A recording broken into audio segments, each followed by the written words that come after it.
Welcome to my channel. This is a new episode of Pins and Paint. Um, I probably need to rebrand my channel. I'm going to be frank with you, so let me know because it's morphed a lot. Um, and I've just got thoughts on it. So, thank you for hitting pause. Thank you for checking out the channel. I like to talk about fountain pens, stationery, books, just my life and where I'm at. And so this is a July check-in. It's a little late because we're almost towards the end of July, and I know I'm a little bit late, but this episode I want to do the hashtag midlife check-in, the reading half of 2025 and the books that I've been reading. And I also want to show you guys a new fountain pen ink that I picked up. So without further ado, let's get into it. So this is the first half of 2025 reading and how I'm doing so far. I'm doing great. I'm close to, at this point, I think when I did the recording of this or getting the books down, I think I was already at almost 40 books that I've read this year. And I wanted to go into the hashtags that I've been seeing around on YouTube. And booktubing is kind of new to me, but I'm trying to slowly ease into booktubing. But I also want to just talk about my life in general on this channel. So I don't want to make it 100% booktube, but it's a lot of what I'm passionate about right now. The best books that I've read so far from January until June 30th, I'm going to say the best book so far that I've read, and I've got stuff on my iPad because I did a lot of ebook reading and audiobooks. I would say my favorite book so far of this year is The Personal Librarian by Maria Benedict and Victoria Christopher Murray. It's a true life story about a African American woman who was fair enough to kind of pass for Caucasian, although when I look at her photo in real life, I don't know how they did this. Kind of turned a blind eye, but I think she said she was Portuguese, which I'm like, okay, I can kind of see it being to Portugal and all. I can kind of see it, but it's a push. But she did was able to pass, and she was the personal librarian for. Sorry about that. I wanted to get the facts straight. Um, the personal librarian was Bella DaCosta Green was her name, and she was the personal librarian of Pierpont Morgan, who later, as we know it in modern day 2025, as Chase Morgan Bank, that whole legacy, that Morgan in that name, she was the librarian for him in the like 30s in the United States. And it just talks about her experience becoming a personal librarian, how she kind of carried forward the legacy, curated his books, curated his collection, and their relationship, which, given the times, Pierpont Morgan was quite a big guy, of course, white, wealthy. But I think if the tables were turned, he would have probably tried to. They almost dallied with having a romance, but they didn't. But this book tells the story of the library that she and him helped build, and still does exist to this day in New York City. So when I go to New York City next time, I'm gonna definitely check this out. Excellent, excellent read. Great piece of historical fiction. So that is my number one book for so far this first half that I absolutely adored reading. Number two on the list is the best sequel read so far. I'm going to take this as sequel slash series. I'm going to put out on this one, and this got me into really the introduction of reading Sarah J. Maas, and this is The Court of Thorn and Roses. This series, I spent the entire month of January reading through all five books of these very chunky, dense fantasy novels. I absolutely loved it. I know a lot of people don't particularly care for A Court, but I am a fangirl. I absolutely loved it. And given the fact that she wrote this while she was in college, So this is not the Sarah J. Maas of today, but Sarah J. Maas of probably 15, 20 years ago almost. Pretty impressive stuff to be going through your undergrad and writing something this epic. So I kind of feel like the plot, the timelines, the age of our female protagonist is kind of in that realm of where she was at in her own life. I liked every one of the books. I think that this is a solid series to start in if you're trying to do fantasy. For me, it was just a favorite. I'm not going to go into it because I think that if you look at previous videos, I talked about A Court quite a bit. Another series that I absolutely fell in love with, and I'm reading along right now, is Red Rising. I just finished Golden Sun not too long ago. Just zoom out a little bit. I got my notes over here on the side. Golden Sun. I'm going to continue reading this series probably next month in August. Absolutely loved the Red Rising series. Really stoked. It's a little bit fantasy and I would say sci-fi together just because of the space aspect. Um, it's just a favorite. So you're going to hear quite a bit about that one. And because I could not just choose one or two, the other book that I would say that is a series that I absolutely found myself just truly thrilled to like read and pleasantly surprised was My Brilliant Friend. I know it's out on HBO right now, but the first book, I didn't know what to expect. I know that there's been a lot of talk about it, but I knew it was about a girl's life or two girls' lives in Naples, Italy. They're kind of coming out of World War One, Mussolini, that period of time. Having gone to Italy just last year, I can visualize and see a lot of what she's talking about in this book just from like the descriptions of like the surrounding areas, going to the sea, and Naples. And Ilana and Elena, they're Lilu, I think is how Elena's name is, and Lonnie. They're two female protagonists that it's an unusual pairing because one is very sensitive and kind of um, shy, and the other one is so aggressively bold and out there. And it's just like their friendship is just, it's a beautiful thing to see and read about, and how it's a little bit of a head scratcher at first, but then you kind of see how they stick together. And it's just a very, very enthralling story for me. And I'm looking forward to continuing this series. So, those are the series books. Most anticipated reads. I'm looking forward to the next of the James Islington, The Strength of the Few. I absolutely loved The Will of the Many, and I'm looking forward to continuing with this one too. I'm finding myself, because I am in the world of fantasy and even sometimes historical fiction or fictional realism, um, that I get stuck in these books that are series and they're multi-part books, and it's kind of hard to find standalones for me. So I get kind of caught up into these books. But The Will of the Many, I'm looking very much forward to continuing this one as well. So those are the top three books that I'm kind of, well, one I'm done with, which is Court of Thorn and Roses, but I'm looking forward to Red Rising, the Neapolitan series, and the Islington series as well. My biggest disappointment, and I still have this book, I had two. Um, the first one is This Is How You Lose a Time War by Amal El Morta and Max Gladstone. I just didn't get with this story at all. It was just all over the place for me. I get the fact that they were hopping, the two female characters were hopping and exchanging letters through different times and stuff like that, but I just really couldn't get with the vibe of it all. I think almost to a certain extent, some people love the fact that it was a dual written plot line. For me, maybe it should have been just a single plot line.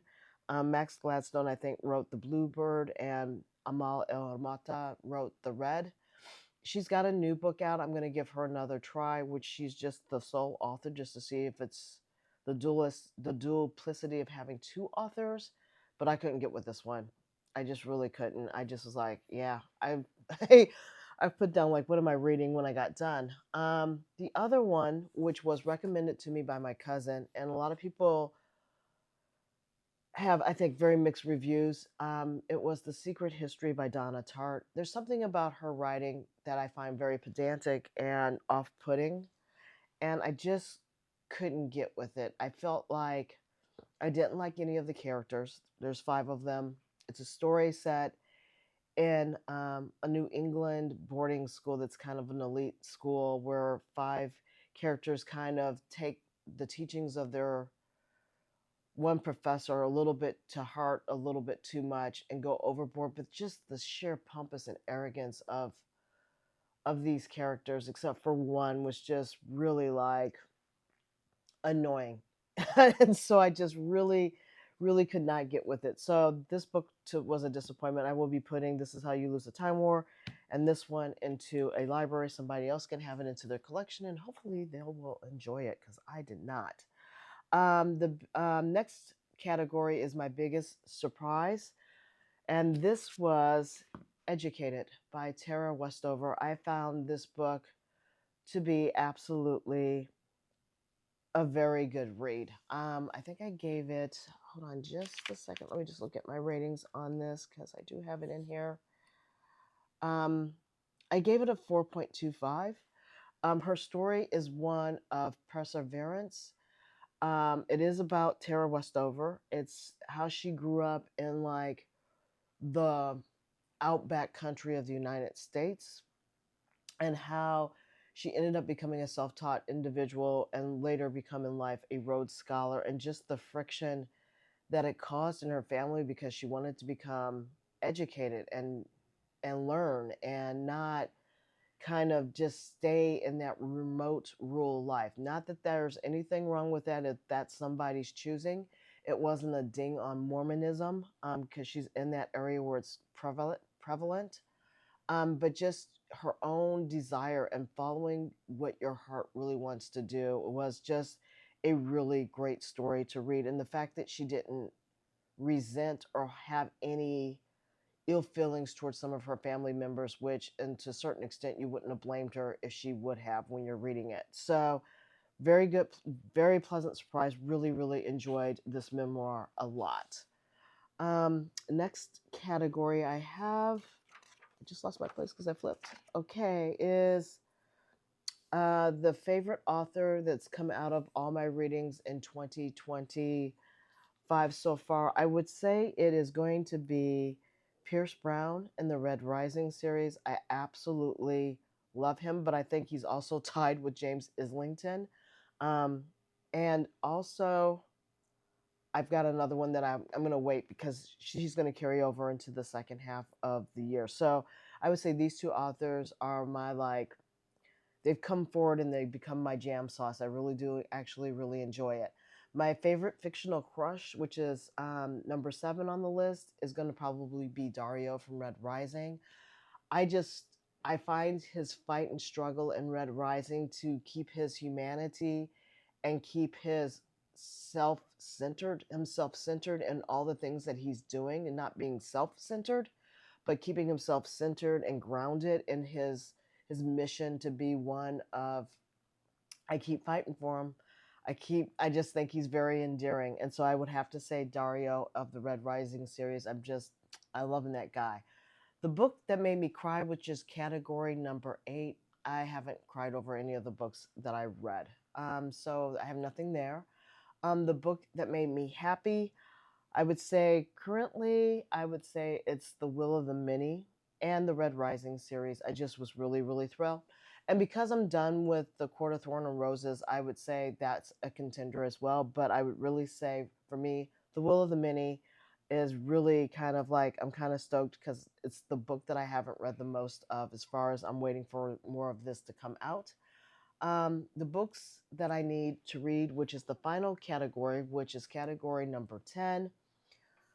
Um, I need to finish in 2025. I've got quite a few of those in here. V. Schwab, Bury My Bones in the Midnight Soil, is one of my anticipated reads. in the latter half of this year. Um, all the sequels that I've started. So I've started N.K. Jemisin's um, series. I'm drawing a brain fart on her series name, but I'm looking forward to reading Obelisk Gate next in her series. I'm going to try to read her two other books in her trilogy. I'm going to try to get through all of the James Islington that get released this year, and I'm going to try to get through all of Pierce Brown's The Red Rising series as well. I had books. I had the book The Shadow of Midnight picked for the month of July to read, and I realized that that was going to start another series. And so I have not started that book, but I've already read 8 books in the month of July. At the recording of this is July the 26th, which is Saturday. So I'm going to try to still squeeze in another book for the month of July. We'll see how that goes. Whatever I start, I will finish carrying into August, but August is going to already be a dedicated month of just tackling series and getting through all these books that I've started that are series prone. So, I'm sorry, The Shadow in the Wind. Let me just see here. And I started another book club. I mean, I didn't start another book club. I didn't know. I did start a book club of my own, but it's closed to a few individuals. We're going to start a book club read next month, and I'll be showing that in the month of August once I get back. I'm traveling at the early part, and then I've also got the book that I started. Signed up for um, Jack. Jack can read. Is that Jack's name? But Jack, why am I I'm stumbling. I'm sorry. Really quickly, just give me a second. Hold on. I cannot believe I did that. I'm brain farting. I've got too many books in my head, so forgive me.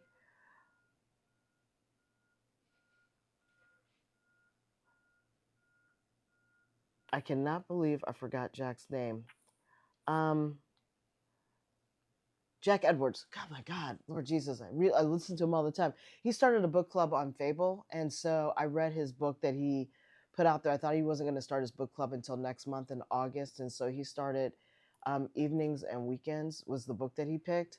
So I ended up squeezing that in. So I had a couple of book club reads that I didn't anticipate, and I had a couple of library books that came up this month that I had to read through that came up on my Libby app. So Shadow of the Wind, I'm pushing off because this is a multi-part book, and I don't want to start any more multi-part books until I get through all the books that I'm going to finish reading in the month of August. So there's that. Okay, second half of this wonderful vlog. If you're staying with me, thank you so much for staying with me.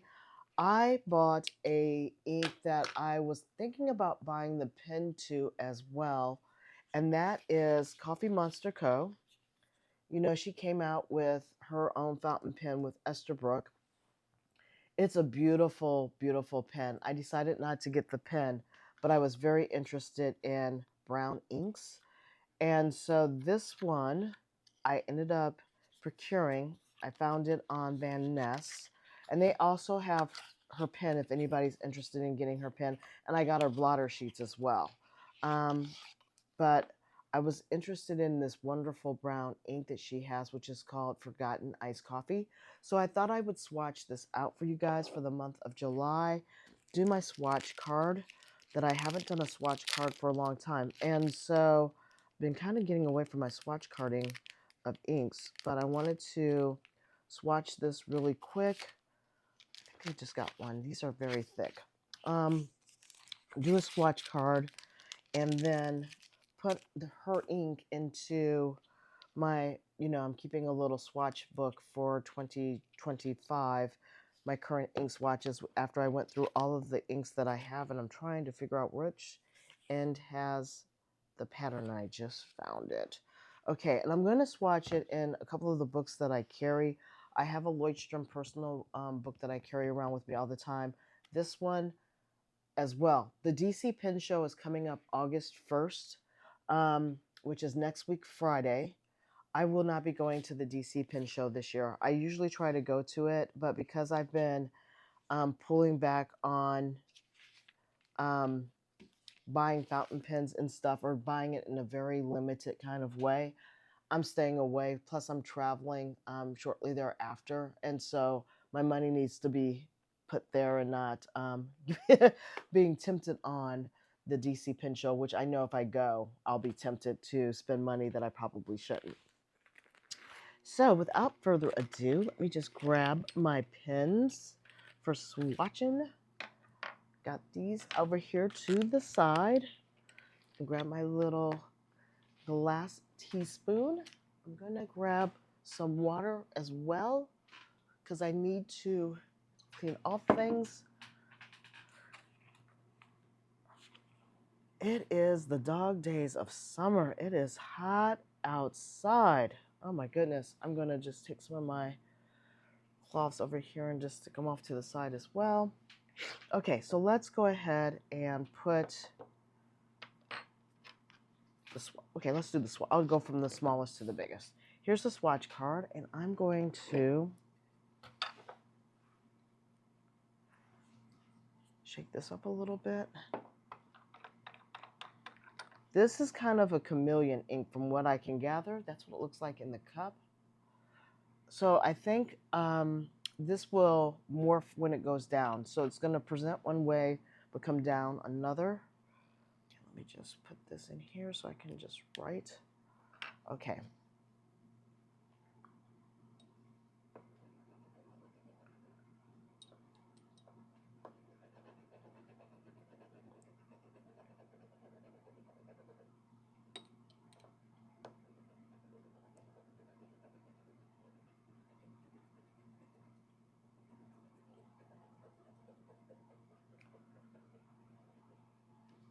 Sorry for the camera shake. Cannot be helped. Okay.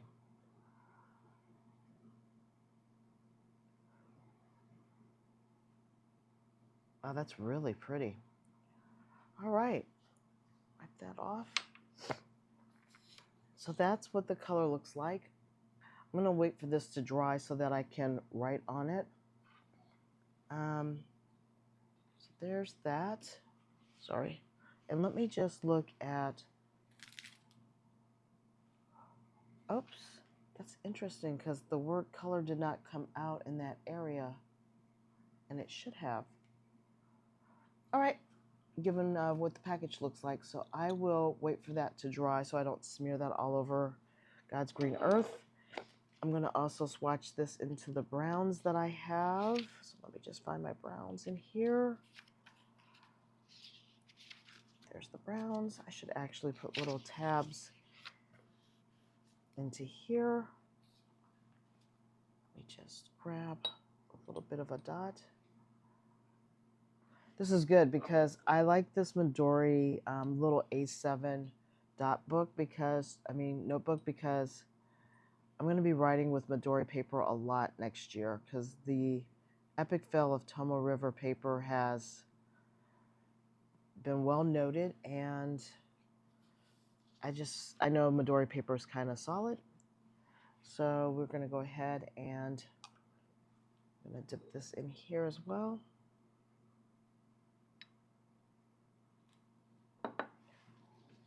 And this is my first Esterbrook ink actually as well. So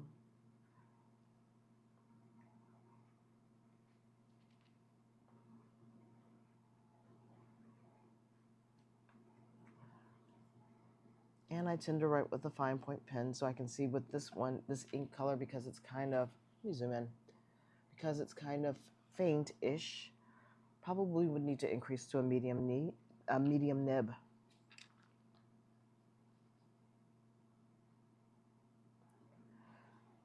And I'll just put down the word collab. And this is, yeah, frosted ice coffee.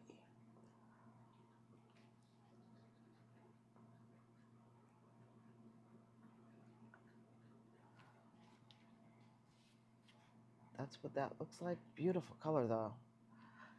I was thinking that it might have a little bit of shimmering aspect, so we'll just see how that plays out. And then this is the old swatch book of my Leuchtturm pocket. And I did a swatch of this one already. Oh, thank you.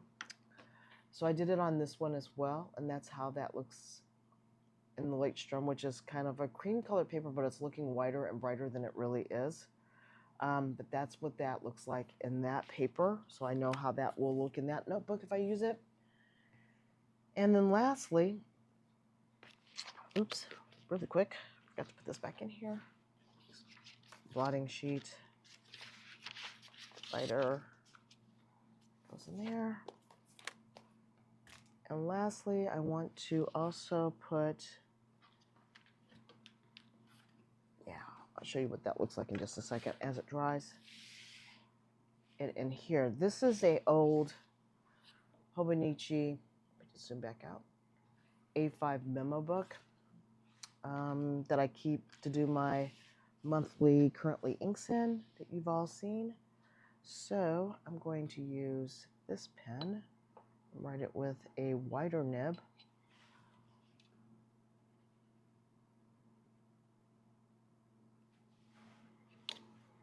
And let me just do this tip on here. There you go. Much easier to see. To see how that plays out. Get rid of the excess.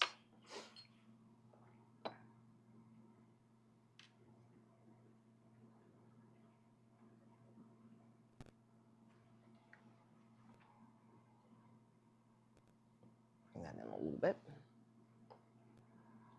This nib might be a little bit too fine.